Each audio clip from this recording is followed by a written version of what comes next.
Pasargā sevi no tiem atkritumiem, ko velns grib izgāzt tavā dzīvē. Un viss, ko tu dzirdi, kad nāc uz draudzi, nenāc uz draudzi vienkārši cerībā, ka kaut kas labs notiks. Lūdzu, pirms tu tur nonāc.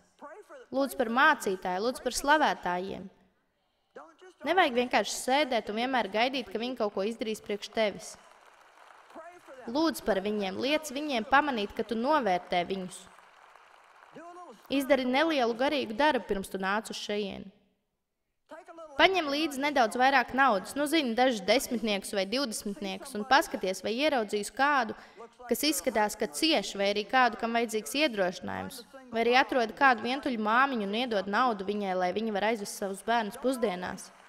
Nē, vienmēr meklējot tikai to, ko tu vari dabūt.